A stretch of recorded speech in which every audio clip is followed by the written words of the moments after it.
Hoy también vamos a hablar de otro asunto, de cómo superar las adversidades puede ayudarnos a mejorar incluso nuestra vida profesional. En esto la actitud es muy importante y de eso hablan unas jornadas que se desarrollan mañana en Las Palmas de Gran Canaria en el marco de la 8ª edición de Expo Bienestar.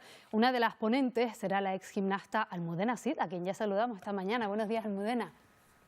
Muy buenos días. Bueno, ¿en qué momento de tu vida te das cuenta de que algo sucede, de que hay, digamos, un punto de inflexión que te hace replanteártelo todo? Bueno, dentro de mi etapa deportiva tuve algunos momentos como para replanteármelos, porque al final estaba dentro de una disciplina que en 90 segundos te jugabas todo el trabajo de años, y muchas veces las lesiones o una decisión técnica o otro tipo de situaciones externas pues afectaban en tu trabajo. Pero realmente ha sido cuando ha pasado ya pues 15 años de mi retirada, que en un momento personal he notado como mi vida se vino abajo, y de repente empecé a notar que los mecanismos de actuación tenían que ver con los que había elaborado como deportista, y para mí fue muy revelador esto. Es decir, que la gimnasia rítmica, la que había sido tu profesión, tu actividad, a la que habías dedicado toda tu vida, también te sirvió de salvavidas de alguna manera.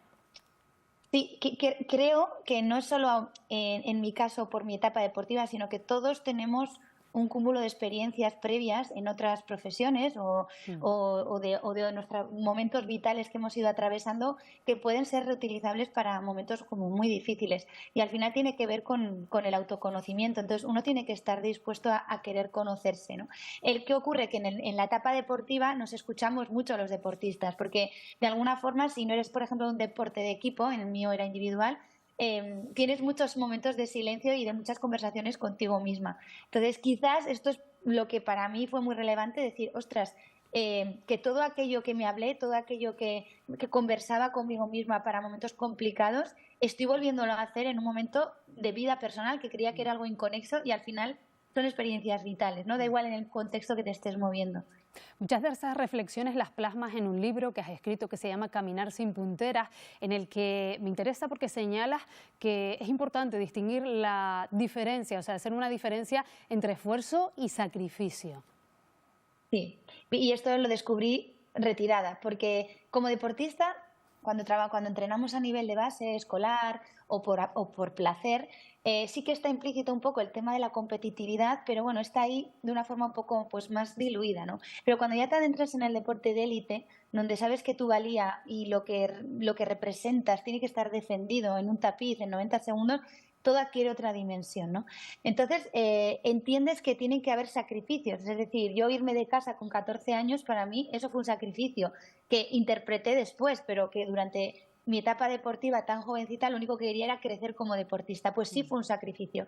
Entonces, cuando me ocurrió esta situación mía personal, donde bueno, pues mi vida se paró, me di cuenta que sin querer había trasladado ese concepto de sacrificio a la vida personal. Entonces, es muy importante saber que una cosa es esforzarte y otra cosa es sacrificarte. Y si te sacrificas, saber que lo estás haciendo, ¿no? De forma Mm, consciente. mm. Y yo siempre pongo una moraleja, el del cerdo y la gallina.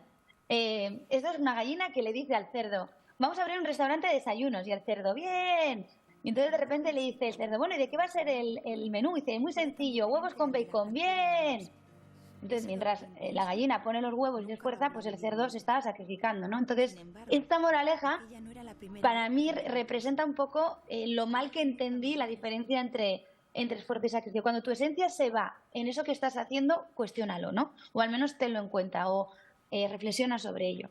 Sucede a muchas mujeres que destacan en aspectos profesionales, en muchas facetas de su vida, que llegan incluso a sentir lo que se denomina el síndrome de la impostora, digamos, el no Ay. permitirse disfrutar de ese éxito, como que no son dignas de eso que le está sucediendo. También a ti te ha pasado. Sí, sí, bueno, y lo sigo teniendo, lo que pasa que ya lo escucho, lo coloco y le digo, venga, tranquilo, síndrome, tranquilo, porque, bueno, he crecido sintiendo que nunca es suficiente, es decir, nunca vas a alcanzar la perfección, siempre tienes que esforzarte más.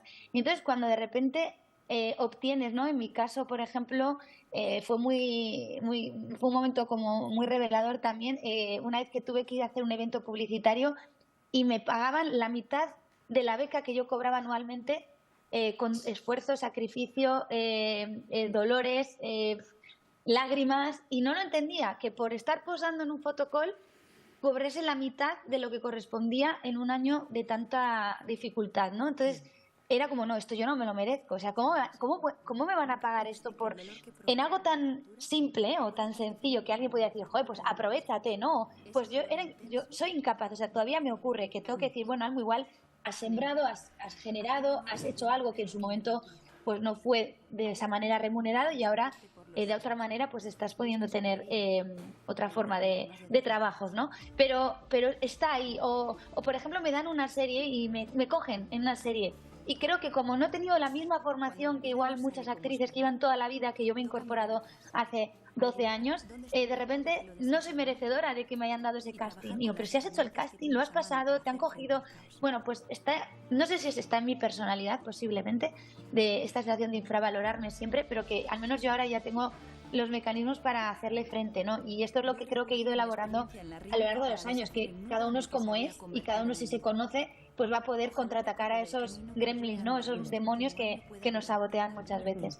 Bueno, pues las personas interesadas en tu historia, en saber cómo puedes contribuir, también ayudarles, pueden acudir mañana a esas jornadas que decíamos en Infecar, en Las Palmas de Gran Canaria. Eres una de las ponentes, pero hay mucho más en ese programa de Expo Bienestar. Almudena, muchas gracias por habernos acompañado esta mañana y habernos contado un poquito de tu experiencia vital. Muchas gracias. Aún quedan algunas entradas en expobienestar.es por si alguien se quiere animar. Perfecto. Muy buenos días. Gracias. Gracias a vosotros.